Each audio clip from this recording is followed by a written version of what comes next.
तीसरा क्वेश्चन का तीसरा देखते हैं। ठीक है, चित्र बना लिए हैं। ठीक है, चलो हल करते हैं इसे। तो इसमें देखो डायग्राम थोड़ा उल्टा बना है। ठीक है, इस चित्र में दिया है क्वेश्चन में, इस तरफ देखो, ये इस तरफ है ना डबल लाइन, इस तरफ है, इस कोड में डबल लाइन है, फिर इस तरफ एक कोड में डबल लाइन नहीं है। मतलब क्या है, ये वाला कोड ऐसे है, इस वाले कोड को ऐसे पलट दिया है। ठीक है, पलट दिया है तो कैसे करेंगे इसे, इसे क्या कर लेते हैं, इसके जैसे इसे बना लेते हैं। ठीक है, तो चलो इसे बनाते हैं। तो कैसे बनेगा देखो, जिससे हमें क्या होगा, हल करने में आसानी होगा। ठीक है, ये ऐसे और ये ऐसे। ठीक है, तो इस तरफ देखो एक लाइन है, तो इस तरफ एक लाइन होगा, और इस तरफ डबल लाइन है तो इस तरफ भी डबल लाइन होगा। समरूप है, हमें पता है बहुभुज समरूप है। तो देखो इसमें देखो, इस तिरछे वाले लाइन में कितना है, 18 लिखा है, तो इस तिरछे वाले लाइन का मान कितना है, 18 है। ठीक है, समझिए क्या, और नीचे वाले पोर्शन का मान कितना है, जेड है, तो इसका मान भी जेड ही रहेगा। ठीक है, और ऊपर वाले में किसका मान है, एक्स है, तो इसका मान एक्स ही रहेगा। ठीक है, और इस वाले का मान क्या है, वाई, तो इसका मान भी क्या रहेगा, वाई ही रहेगा। ठीक है, समझ गया क्या इतना। ठीक है, अब क्या होगा, हमें हल करने में आसानी होगा। तो चलो एक्स का मान ज्ञात करने हैं, तो एक्स का मान ऊपर में है, तो चलो लिखते हैं, पहले लिख लेते हैं, दिए गए बहुभुज बहुभुज समरूप है। ठीक है, बहुभुज समरूप है, तो लिखते हैं एक्स का मान ज्ञात करना है, तो एक्स क्या है, इस तरफ है, तो इसका पोर्शन में क्या है, 21 है। ठीक है, तो एक ऐसे मान देखो जिसमें दोनों का मान पता हो, तो इस वाले में देखो 18 है और इस वाले में 15 है, तो पहले इस त्रिभुज का लिए है, तो पहले इस त्रिभुज का ही लिखेंगे, तो 18 और इसके में क्या है, 15। ठीक है, तो 15 इससे गुणा होगा और 21 इससे गुणा होगा, तो लिखते हैं चलो, तो हो जाएगा एक्स गुणित 15, इस तरफ 18 गुणित 21। ठीक है, तो एक्स बराबर ये 18 गुणित 21 बटे में आ जाएगा 15। ठीक है, तो काटते हैं चलो। ठीक है, इतना हो गया, तो क्या हो जाएगा, इससे 3 से काटते हैं, 3 पंचे 15, 3 छक्का 18 हो जाएगा। ठीक है, तो क्या बच गया, 21 पंचे 105, 21 छक्का 126 होता है, तो 126 बटे क्या हो गया है, 5 हो गया है। तो 5 से भाग करेंगे कितना आएगा देखो, तो 5 दूनी 10। ठीक है, 5 दूनी 10, हासिल आया 2, तो ये हो जाएगा 5 चौक 20, 5 चौक 20, 5 25। ठीक है, एक बच गया, दशमलव लगाएंगे तो 10 हो गया, 5 दूनी 10 हो जाएगा, तो 25.2 आएगा। ठीक है, एक्स का मान कितना आ गया, 25.2। अब देखो y का मान निकालते हैं, तो y किस तरफ है, इस तरफ। ठीक है, तो y लिखते हैं, y और इसके समरूप कौन है, ये वाला भुजा, तो इसके बटे में आ जाएगा 18 बराबर, और एक जिसका मान पता हो उसको लिखेंगे, तो इस तरफ 18 और इस तरफ है 15। ठीक है, तो चलो गुणा करते हैं, तो इस तरफ आएगा तो 15 गुणित y हो जाएगा। ठीक है, और इस तरफ 18 गुणित 18 हो गया। ठीक है, समझ गया क्या इतना, तो ये हो जाएगा, तो y बराबर 18 गुणित 18 बटे में 15। ठीक है, तो काट देते हैं चलो, 3 पंचे 15, 3 छक्का 18। ठीक है, तो y बराबर कितना आ जाएगा, 18, 18 का 18, 36, 18 के 54, 18 चौक 72, 18 पंच 90, 18 छक्का 108, तो 108 बटे 5 हो गया। ठीक है, तो 5 से भाग करेंगे कितना आ जाएगा, तो देखो 5 दूनी 10 हो जाएगा। ठीक है, 5 दूनी 10, तो ये कितना हो जाएगा, इस तरह भाग कर देख लेते हैं, देखो 108 गुणित मतलब भागित 5, तो 5 दूनी 10, पूरा पूरा कट गया, तो 8 को तारेंगे तो 5 एकम 5, तो कितना बच गया, 3। ठीक है, 3 बच गया, दशमलव लगाएंगे 30 हो गया, 5 छक्का 30। ठीक है, तो कितना आ गया, 21.6 आएगा। ठीक है, ये y का मान पता चल गया हमें 21.6। ठीक है, समझ गया क्या इतना। ठीक है, इतना हो गया हमारा। अब z का मान निकालते हैं, देखो तो z का मान देखो, नीचे में z है इसका, तो z हो जाएगा, इसका समरूप कितना है, 27 बटे में। ठीक है, तो 27 लिखते हैं, तो इसके देखो ये वाला पता है, तो पहले इसी का लिखेंगे 18 और बटे में इसके 15 आ जाएगा। ठीक है, तो लिखते हैं 15, तो क्रिया गुणा करते हैं कितना हो जाएगा, ये हो जाएगा z गुणित 15 और इस तरफ 18 गुणित 27। ठीक है, तो ये हो जाएगा जेड बराबर 18 गुणित 27 बटे 15। तो ये हो जाएगा जेड बराबर कितना आ जाएगा, देखो 3 पंचे 15, 3 छिक्का 18। ठीक है, तो चलो हल करते हैं इसे। तो ये हो जाएगा 6 सत्ते 42 का 2 हासिल आया 4, 6 दूनी 12 और 4 कितना हो जाएगा 16। तो 162 बटे क्या हो जाएगा 5 हो जाएगा। ठीक है, इतना हो गया। तो 5 से भाग कर दो कितना आएगा देखते हैं। तो 5 तिया 15 हासिल आया 1, तो 5 दूनी 10 और हासिल आया 2, तो 1 दशमलव और 5 चौक 20, तो 32.4 आएगा जेड का मान। ठीक है, तो ये हमारा क्या है, ऐसी को ऐसी हल करेंगे। ठीक है, तीसरा क्वेश्चन का चौथा क्वेश्चन देखते हैं। ठीक है, तो ये दे दिया है हमें, तो चलो हल करते हैं सिंपल सा हल। ठीक है, तो लिख देते हैं दिए गए बहुभुज समरूप है, समरूप है।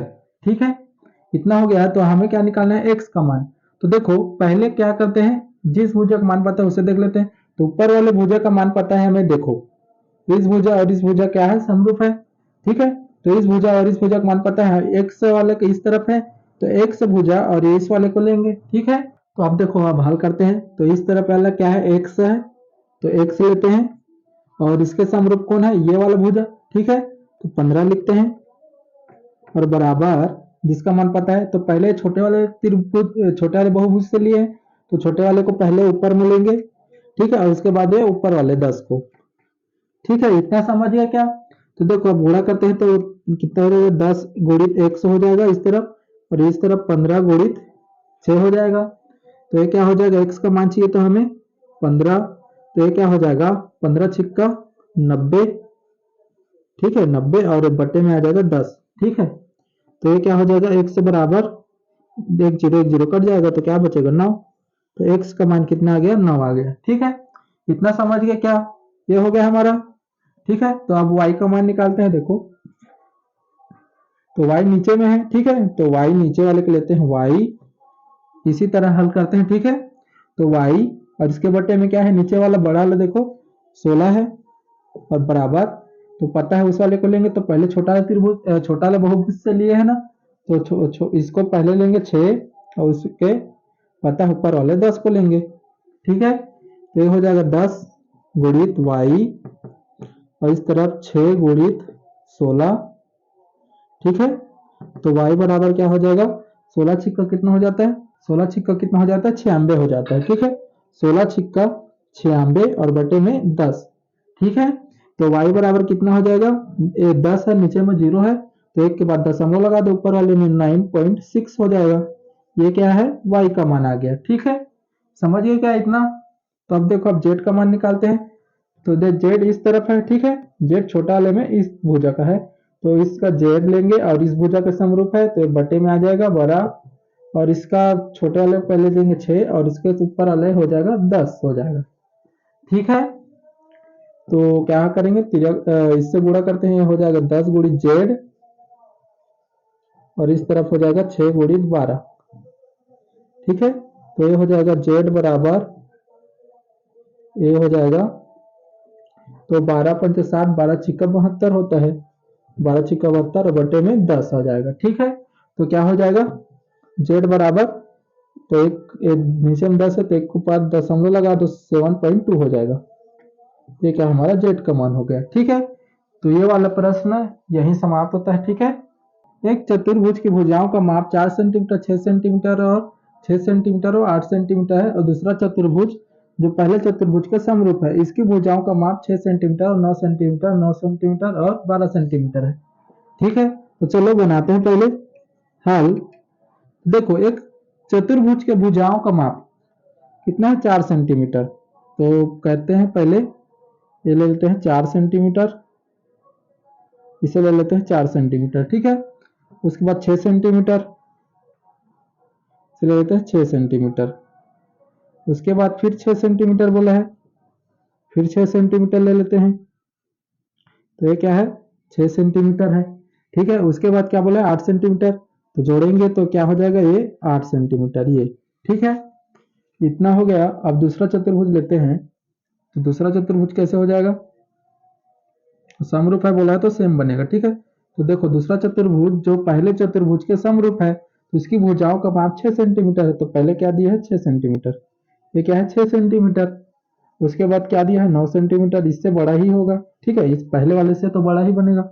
तो इस तरफ देखते हैं, ये 9 सेंटीमीटर, इसके बाद फिर 9 सेंटीमीटर है, ये 9 सेंटीमीटर, फिर 9 सेंटीमीटर, इसके बाद क्या है 12 सेंटीमीटर, तो ये क्या है इसका 12 सेंटीमीटर। ठीक है, इतना समझ गए क्या, इतना हो गया हमारा। और इसे नाम दे देते हैं, इसे देते हैं P, इसे देते हैं Q, इसे देते हैं R, इसे दे देते हैं S, और इसे दे देते हैं A, इसे दे देते हैं B, और ये C, और ये D। ठीक है, इतना हो गया, समझ गए क्या इतना।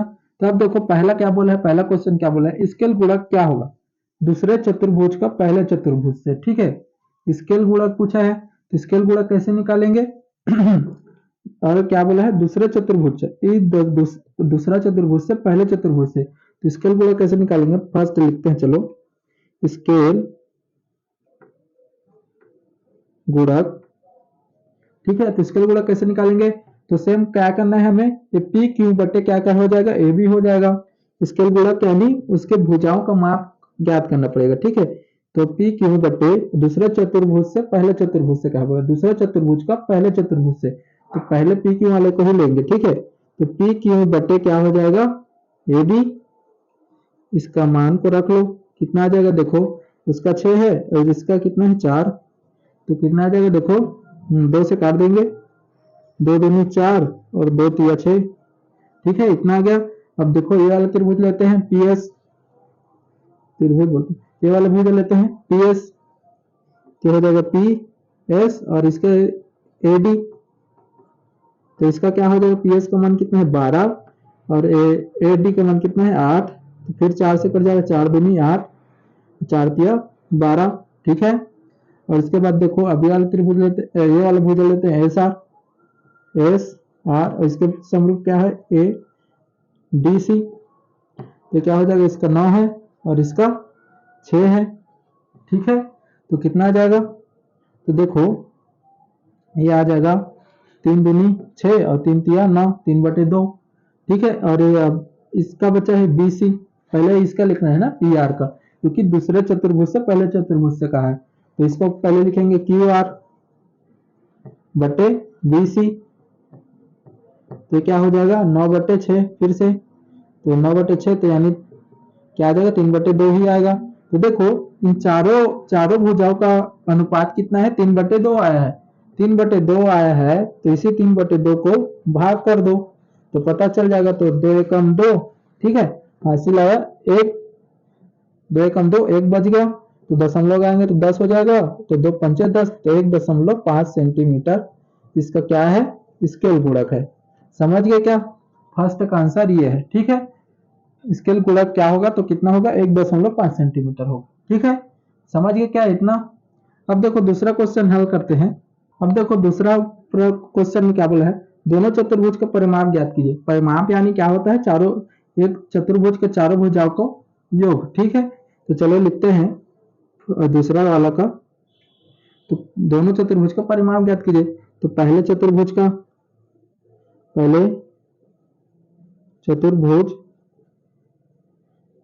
का परिमाप कितना हो जाएगा, ये है पहला चतुर्भुज, ये है पहला चतुर्भुज, तो इसको जोड़ दो सबको, 4 + 6 + 6 + 8, तो कितना आ जाएगा, तो ये हो जाएगा 6 6 12, 12 और ये कितना हो जाएगा 12 8 20 और 4 24, 24 सेंटीमीटर। ठीक है, और दूसरा चतुर्भुज को लिखते हैं, दूसरा चतुर्भुज का परिमाप कितना हो जाएगा, देखो दूसरा चतुर्भुज कितना है हमारा 6 9 + 9 + 12। ठीक है, तो कितना हो जाएगा 9 दूनी 18, 18 और 12 कितना हो जाएगा 30, 30 और कितना हो जाएगा 36। ये हो जाएगा 36 सेंटीमीटर। ठीक है, ये दूसरा क्वेश्चन का आंसर है। ठीक है, तो तीसरा में क्या बोला है, इनके परिमाप का अनुपात क्या है। इनके परिमाप का अनुपात, परिमाप निकाल लिए, तो इनका परिमाप का अनुपात क्या है दूसरे चतुर्भुज का पहले चतुर्भुज से।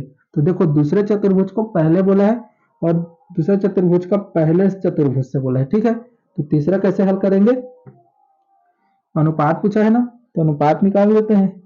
परिमाप का अनुपात तो कितना हो जाएगा, देखो दूसरे चतुर्भुज का बोला है, दूसरे चतुर्भुज कितना है हमारा 36 और पहला कितना आया है 24 आया है। ठीक है, तो कितना आ जाएगा देखो, तो ये हो जाएगा 12 से कर दो, 12 दूनी 24, 12 तिया 36। ठीक है, 3/2, तो ये कितना हो जाएगा 3:2 हो जाएगा। ये हमारा आंसर। ठीक है, अनुपात पूछा था ना, अनुपात क्या है करके, तो ये क्या आ जाएगा 3:2 आ जाएगा। तो इस वाले क्वेश्चन को ऐसे हल करना है। ठीक है, और पांचवा क्वेश्चन को आप हल कर लेना। ठीक है, सरल है। ठीक है, और ये प्रश्नवाली यहीं समाप्त होता है। ठीक है।